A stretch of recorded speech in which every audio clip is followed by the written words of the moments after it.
Hey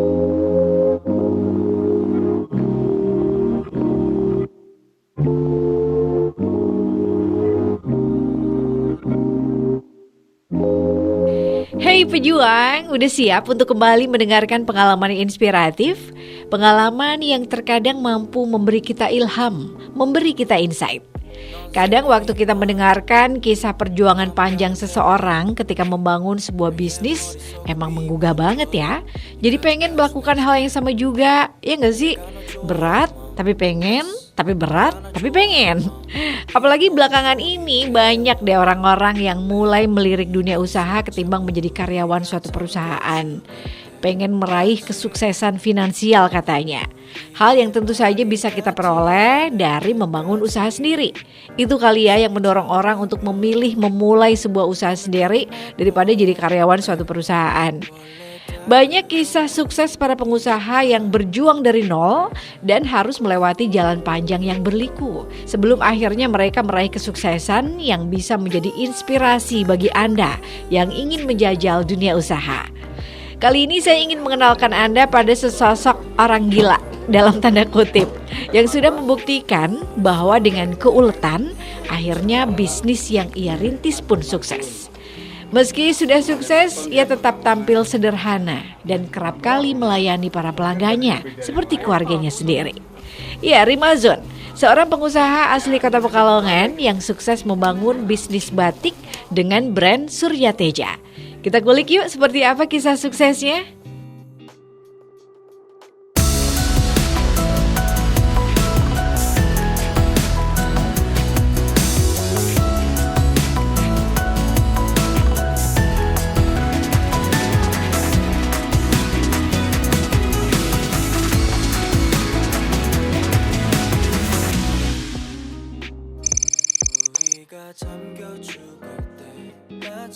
Saya adalah salah satu owner batik Surya Teja yang mana merintis batik menengah ke atas sejak tahun 2019 kemarin hingga saat ini, dan alhamdulillah sampai sekarang ini kami menyelaminya penuh banyak yang perlu saya pelajari bersama-sama di dalam mengais rezeki lewat usaha batik saya.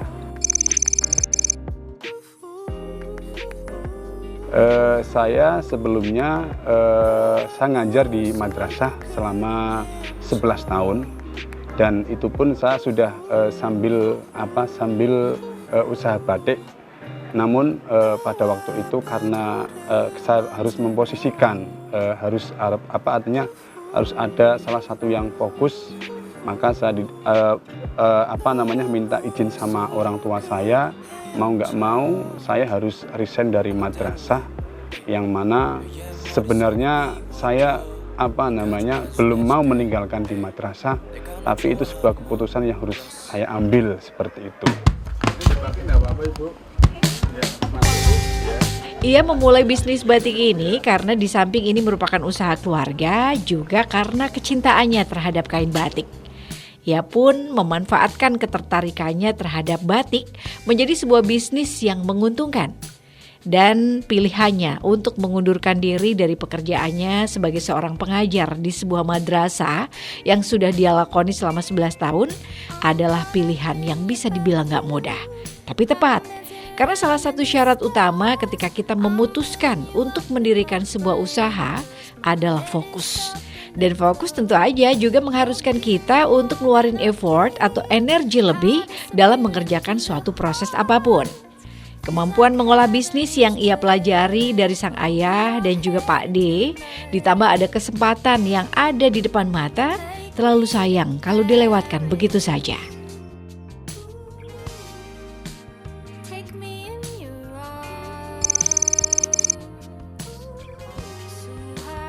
Karena harapan cita-cita saya memang awalnya sebelumnya dari keluarga saya itu salah satu dari Pak D saya, Pak Abdul Jalil, itu salah satu home industri batik yang pertama kali di Pabean.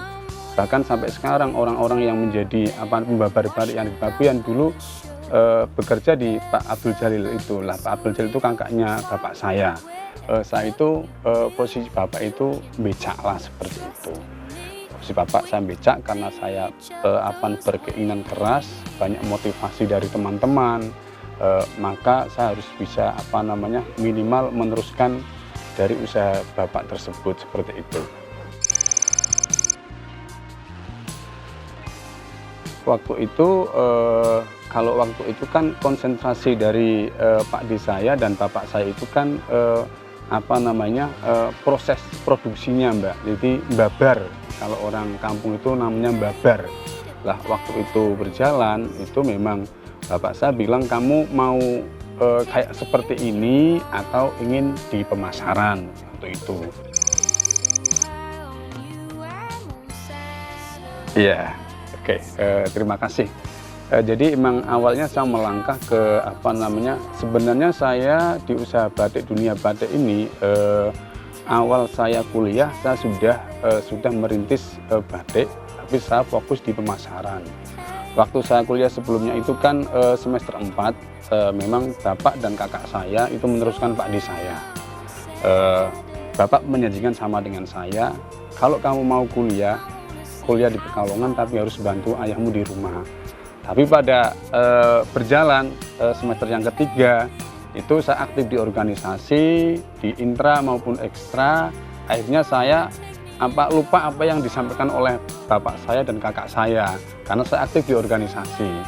Akhirnya saya diminta kembali ke perjanjiannya itu sama bapak dan kakak saya. Saya putuskan, oke Pak, saya mau aktif di kampus saja, insya Allah saya mau bayar kuliah sendiri aja. Entah dari mana, saya percaya dengan yang di atas begitu. Akhirnya saya lepas dari pekerjaan yang di rumah itu. Saya konsentrasi di kampus dan usaha saya seperti itu. Akhirnya habis itu sampai ada orang customer menyarankan, coba kamu itu beli kios lah atau bagaimana. Sampai saya beli kios Mbak di IBC. Di IBC itu hampir 5 tahun, sampai sekarang posisinya kan seperti itu kan, perkembangannya, apalagi ada exit tol, ada tol, terus ada kemarin ada corona dan lain sebagainya. Jadi saya sampai saya itu berpikir saya tidak mampu, tapi saya berpikir dan saya punya keyakinan kahanan manusia beda dengan kahanan pangeran. Kahanan saya tidak mampu, tapi kalau pangeran itu memberikan jalan yang terbaik buat saya, entah jalannya seperti apa, ya memang yang saya rasakan. Kadang ketemu lubang apa, kadang ketemu belumbang, kalau orang-orang bilang itu ketemu belumbang. Terus kamu ketemu belumbang itu mau seperti apa, ya yang jelas banyak kendala. Dan saya sempat berpikir waktu itu saya kayak orang gila. Modalnya dari mana, waktu itu ada corona kok saya justru beli, kata orang tua saya, beli pistol lah, yang mau ditembak siapa, seperti itu. Wong teman-temanmu waktu ada corona kan pada tiarap, kok kamu berartinya seperti itu. Tapi saya yakin beginilah akhirnya saya berusaha biar Surya Teja tetap berdikari seperti itu.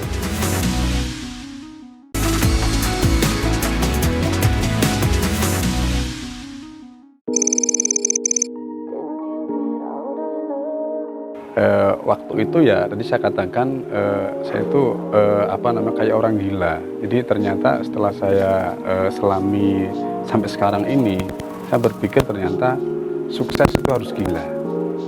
Karena gila itu menerima apa adanya. Gila itu tidak memikirkan omongan. Ketika kita dibilang jelek orang lain, orang gila sih. Jadi ternyata sukses adalah gila.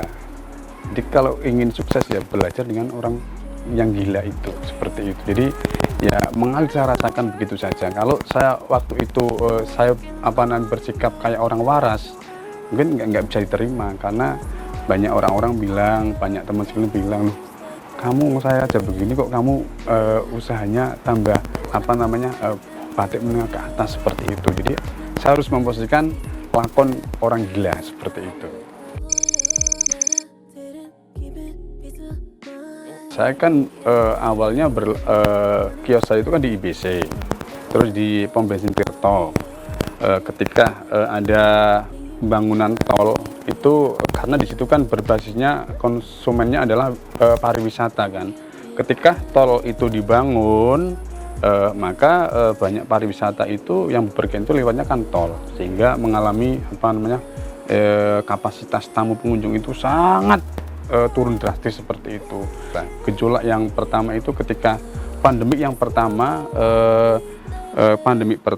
menghadapi Lebaran itu kan sama sekali waktu itu nggak ada arus mudik seperti itu. Jadi ya kayak orang jadi dijatuhkan dari atas prek seperti itu. Nah, waktu itu kan daster agak ramai itu pas ada corona itu. Saya diam, saya berpikir udahlah, yang namanya daster itu nanti sifatnya apa ya? Kalau orang bilang itu semut-semut gatel seperti itu. Kalau sudah ya udah gitu hilang seperti itu. Nah, saya berpikir sambil berdoa lah seperti itu ya.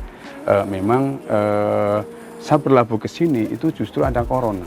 Corona awal saya masuk ke sini. Saya berarti baru 2019 berlabuh di Grosir Stono ini seperti itu.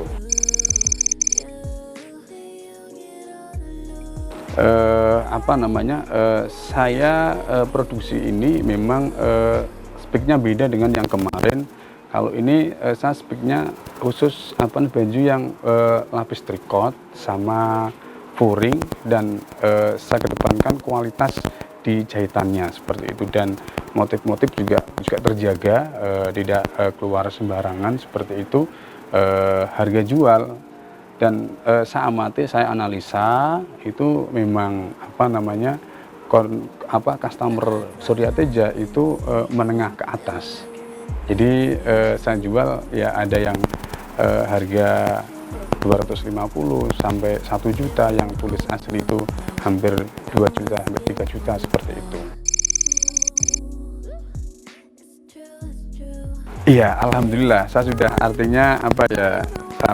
benar-benar artinya gila dari sekolah dengan orang gila itu sudah saya pelajari. Oh ternyata enak ya, artinya kalau dulu kan saya heran, artinya sekarang saya menjual 1 potong, kalau dulu saya harus menjual 10 potong seperti itu. Jadi tidak pusing dalam omset. Kalau yang dulu kan omset, sekarang tidak perlu omset lah, artinya customer saya dari dinas-dinas, terus dari anggota-anggota dewan seperti itu. Sebenarnya iya, termasuk harus ikut pameran-pameran itu, karena di pameran di mall-mall itu kan banyak orang menengah ke atas yang shopping ke sana terus lihat seperti itu, dan rata-rata setelah saya ikut pameran itu banyak customer yang balen, misalkan beli satu keluarga beli satu, tapi habis pameran selesai itu kan saya tinggali kartu nama seperti itu, dan target saya setiap pameran saya harus habis kartu nama itu 3 box seperti itu. Itu ada targetnya? Ada targetnya seperti itu. Bertahun-tahun mengelola bisnis batik membuatnya yakin bahwa ia sudah sangat mengetahui seluk-beluk dunia bisnis batik dan tata cara pengelolaannya. Tapi siapa sangka melalui sebuah pelatihan ketat yang ia ikuti, semua perspektifnya dijungkir balikan. Banyak pandangannya selama ini tentang manajemen bisnis yang ia anggap sudah cukup ia kuasai, ternyata banyak yang keliru. Dalam pelatihan tersebut akhirnya ia menyadari bahwa ia belum terlalu pandai menghitung aset, belum terlalu memahami konsep modal dan contoh perhitungannya, lalu bagaimana juga hitung-hitungan hutang piutang perbankan, dan masih banyak lagi. Bahkan, ia dibuat terbengong-bengong ketika disadarkan bahwa sebagai pemilik usaha pun ia tetap harus dibayar, digaji per bulan. Pelatihan yang membuatnya menyadari bahwa ternyata selama ini ia hanyalah seorang pekok, dan ia mengakui itu.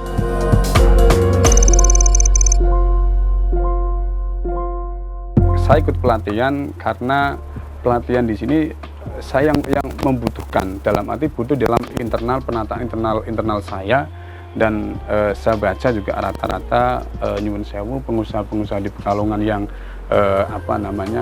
pengusaha batik ataupun yang lainnya itu biasanya perhitungan untung atau tidaknya itu Kalau lebaran itu bisa ngasih THR karyawan, ada sisa, berarti goal seperti itu. Lah ternyata bukan seperti itu. Jadi kita harus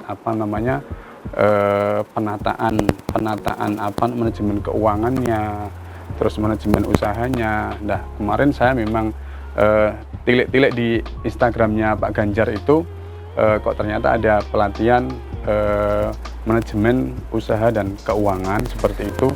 Saya daftar itu 3 kali Mbak, 3 kali, yang 2 kali itu gagal, yang ketiga kalinya baru masuk. Ternyata memang yang daftar itu se-Jawa Tengah, itu yang daftar hampir 1.350, nanti yang diterima 300 berapa seperti itulah. Saya yang angkatan ketiga itu.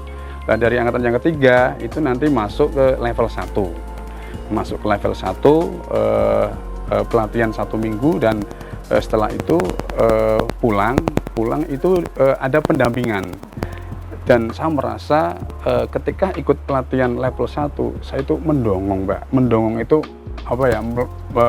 melongo. Sampai di situ saya dikenal dengan mentornya kan dari BMTC, Bio Hadi Kesumo Manajemen Training Consulting. Itu salah satu yang membidik rumah BUMN, itu Mas Bio Hadi Kesumo seperti itu. Saya memang mungkin ini saya dipertemukan Mas Bio itu di sini ini, sampai saya itu kedung dalam arti saya kan sempat ditanya Mas Bio, gajimu berapa di perusahaanmu? Saya bilang, gajinya berapa gimana Mas? Wong saya ini perusahaan saya. Enggak, kamu 1 bulan digaji berapa sama perusahaanmu? Ya mau gaji berapa masukin uang saya. Nah, kamu itu pencuri, berarti pencuri perusahaanmu. Nah, hanya saya kedubung Mbak, melongo sampai saya di sini dikenal. Akhirnya ini pokok sebuah pengakuan. Nah, ini adalah salah satu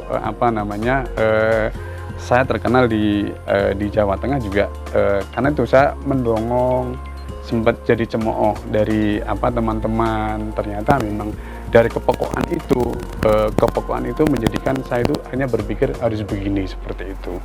Dan saya salut dengan pelatihan yang diadakan oleh Balatkop Jawa Tengah, Dindakop Jawa Tengah, itu memang luar biasa Mbak. Jam pelatihannya itu jam 7:30 itu sudah masuk sampai jam 11 malam. Artinya di situ memang luar biasa, menghitung aset yang berjalan, aset yang tidak berjalan, terus modalnya berapa, menghitung dari kamu utang bank harus dihitung seperti itu, terus gaji saya sendiri harus dihitung. Selama itu kan saya nggak menghitung gaji saya sendiri, ternyata saya itu mencuri dari perusahaan saya lah. Itu rata-rata kegagalan seorang pembisnis adalah seperti itu. Nah dari situ pendampingan setelah pelatihan 1 nanti selesai, itu nanti didampingi dan setiap 1 bulan sekali harus mengirimkan laporan keuangan dan usahanya itu.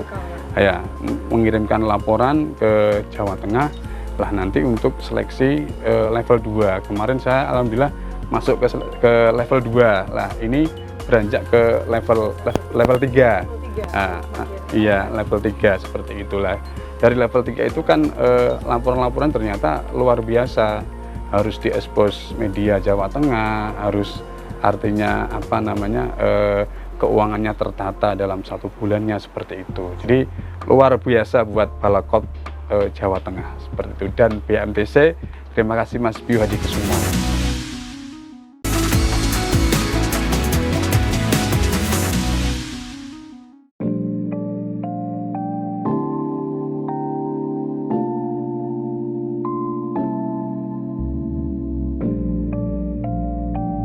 Saat ini Rimazun sedang memfokuskan diri untuk mampu menembus pasar global. Dan ia yakin dengan inovasi, kualitas, dan pelayanan selama ini yang sudah ia hadirkan, bukan tidak mungkin target tersebut akan terrealisasi lebih cepat dari harapannya.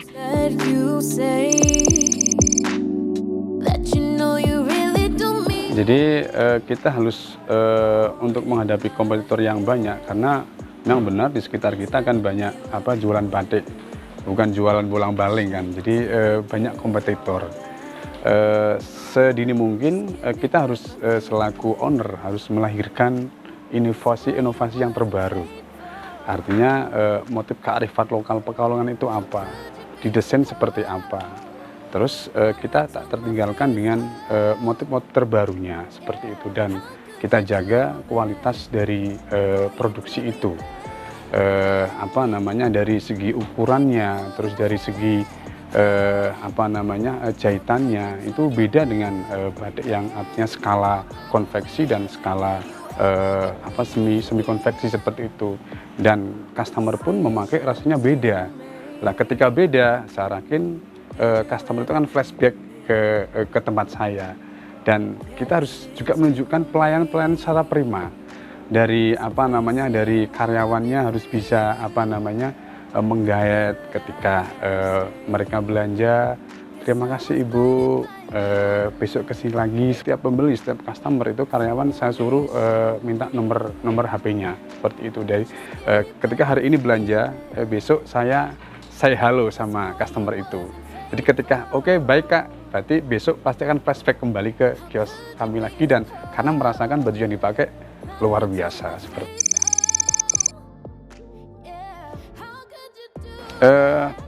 Pelayanannya Mbak, juga desain kios itu harus kita jaga. Kalau dalam mentor saya yang satunya selain Mas Bio itu, Mas Mara, beliau adalah salah satu mentor yang membranding kota Jogja dan Bandung. Ketika dia ke sini, saya tuh dimarahin. Desain kios harus diperhatikan.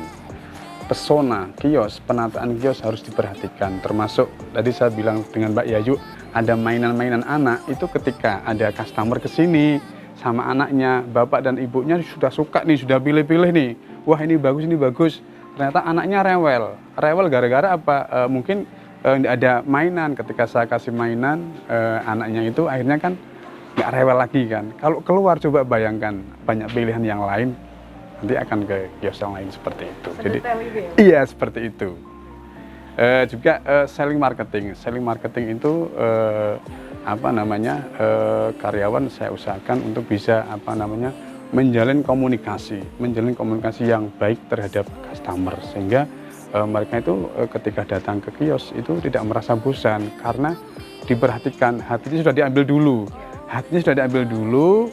Saya yakin yang awalnya setengah mau beli akhirnya jadi beli seperti itu, dan ternyata ketika dibeli bajunya dipakai di rumah ataupun dipakai untuk undangan atau rapat-rapat apa. Ada temannya bilang, Bu, belinya batik di mana? Oh ya, di Pekalongan, Surya Teja, seperti itu. Kan berarti salah satu apresiasi dari kawan-kawan sebagai sampling saya, ternyata batiknya bagus seperti itu. Sementara memang saya jual secara retail yang jelas dari kantor-kantor dinas, terus dari dewan, terus dari dari perkumpulan rata-rata dari komunitas-komunitas itu, dan rata-rata luar kota ya, Jakarta, Bandung dan lain sebagainya seperti itu.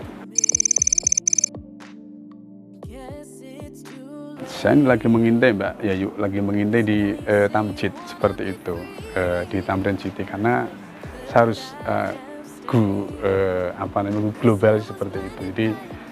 Jadi kalau di sana kan orang yang penduduk sana kan dari luar daerah semua kan. Jadi saya memang harus mulai mengintai ke sana, ke Tamrin City seperti itu.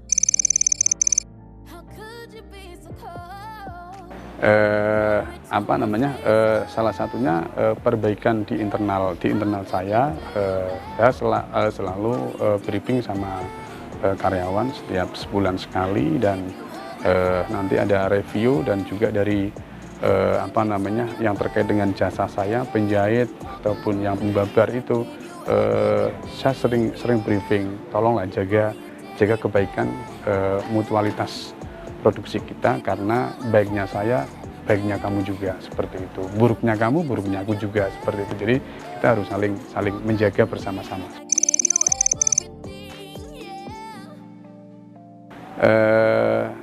Saya memang di online-nya Mbak. Selama ini kan saya masih online sudah ada di IG. Cuman saya masih fokus di offline-nya, karena belum ada secara administrasi yang menangani yang online itulah. Rencana untuk September ini saya sudah mulai online, harus saya pikirkan dan harus saya fokuskan, karena saya butuh anggota yang menangani masalah offline itu, dan sudah saya rumuskan. Insya Allah September ini sudah mulai fokus di online dan offline seperti itu.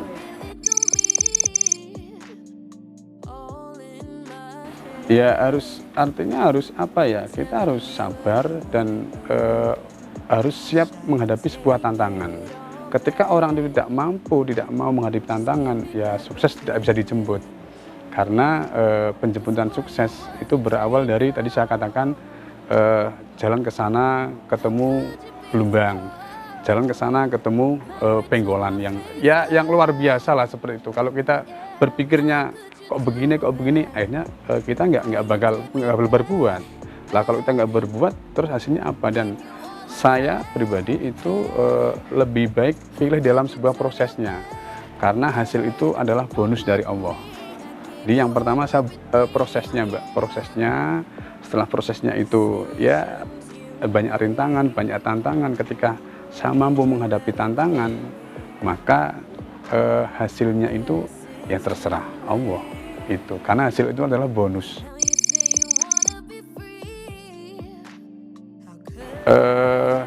Modal dalam arti finansial maupun modal lainnya. Saya rasa kalau yang saya alami ini itu ternyata modal itu pada posisi terpenting bukan sih Mbak.